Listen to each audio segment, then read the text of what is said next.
가장 흔한 원인은 스테로이드 사용이라고 생각합니다. 그래서 류마티스 질환이나 다른 여러 가지 질환에서 스테로이드를 장기간 사용하는 경우가 많은데요. 스테로이드를 특히 고용량으로 사용하게 되면은 데이터상에서는 1년 안에 골소실이 거의 10% 이상까지도 일어나고 그 이후부터도 계속 3%씩 계속 줄어들거든요.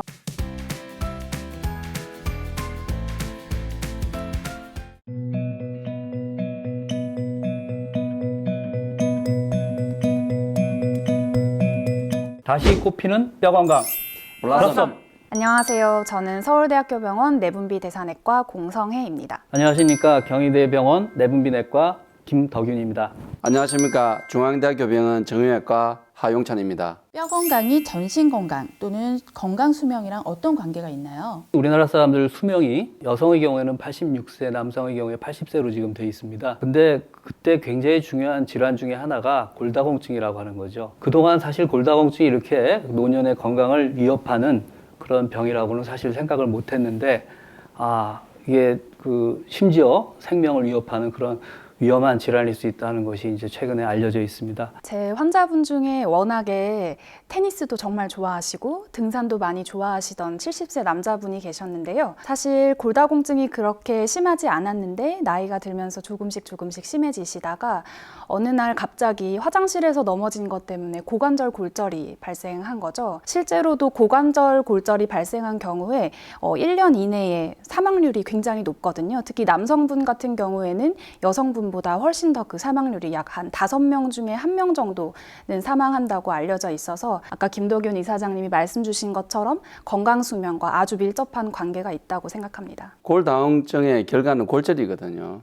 골절을 당한 사람들에 대한 데이터를 보면 굉장히 일반 사람에 대해서 사망률이 어느 정도 더 많으냐, 작게는 3배, 많게는 13배까지 사망률이 높다고 되어 있습니다. 그렇기 때문에 골다공증과 건강 수명과는 연관관계가 있는 것으로 데이터적으로도 그렇게 보고되고 있습니다. 뼈 건강을 위협하는 대표적인 악습관이 있다면 어떤 것들이 있을까요? 몸을 잘 안 움직이는 거죠. 운동량이 부족한 거. 그러니까 적절한 운동은 뼈에 자극을 줘서 뼈의 건강을 유지하는 데 굉장히 중요한 요소인데, 그런 부분이 이제 제일 나쁜 악습관이라고 할 수 있고요. 특히 이제 그 다음에 잘 알려져 있는 골다공증의 위험 인자로는 술과 담배가 되겠어요. 그래서 담배는 다른 건강에서도 굉장히 안 좋고, 그럼 술은 어느 정도를 이야기하느냐? 보통 3단위 이하를 하루에 섭취하라고 돼 있습니다. 그래서 와인 한 잔, 가능하면 2잔 이상은 그러니까 좀 봐주면 석잔 그런 정도라고 이제 말씀드릴 수 있는데, 일반적으로 다른 건강을 위협하는 그런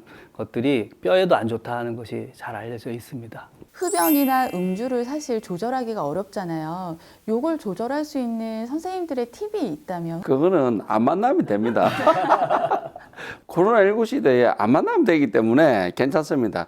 맞습니다. 집에서 혼자 마시는 거는 공식적으로 안 마시는 거고요. 뼈가 건강한 강골의 경우에는 다른 질환 치료나 수술을 더 잘 버티는지 그것도 궁금하거든요. 이게 뼈가 튼튼하면 잘 견딥니다. 뼈가 튼튼한 사람들은 수술을 잘 견딜 뿐만 아니라 회복도 빠릅니다. 독립적인 생활이 안 되는 경우가 훨씬 많기 때문에, 그래서 이런 것들은 저희들 수치적으로 많이 결과를 보고 있습니다. 혹시 다른 질환 같은 경우도 뼈 건강에 좀 영향을 미치는지 궁금해요.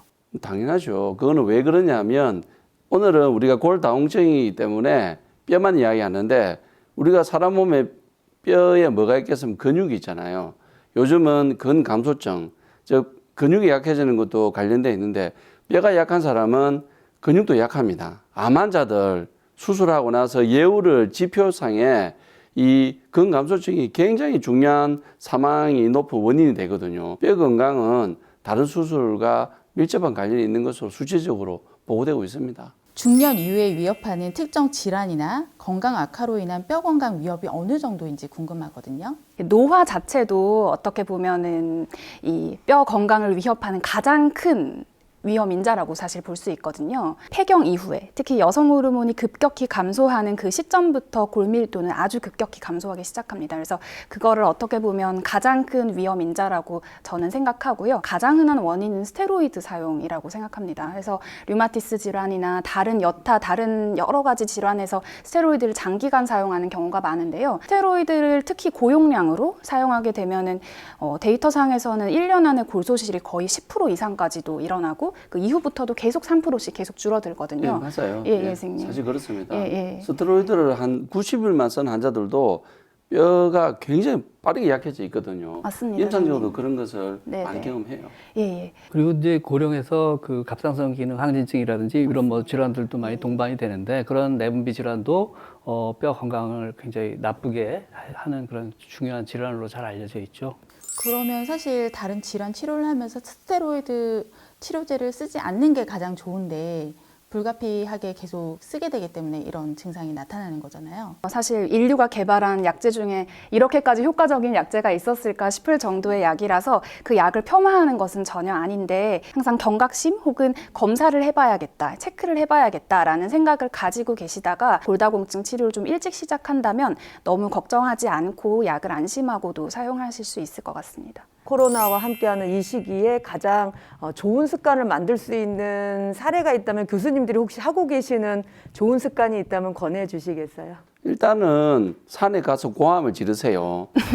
산에 가면 요즘은 산에 뭐 등산 많이 하시는데 제일 좋은 거는 운동하러 가셔야 되는데 산에 가세요. 혹시 이제 산에 못 가시는 분들은 집에서라도 운동을 하시는 게 분명히 도움이 됩니다. 요즘 뭐 여러 가지 그 밴드로 하는 운동도 있고 뭐 많이 있지 않습니까? 맨손 체조라도 하면은 분명히 도움이 됩니다. 집에서 할 수 있는 밴드 운동 말씀 주셨는데 그것도 정말 좋고 저 얼마 전에 하나 샀거든요. 그래서 힙밴드랑 막 이런 거 사서 하고 있고 스쿼트도 정말 좋고요. 건강한 요일의 의석 구독, 좋아요.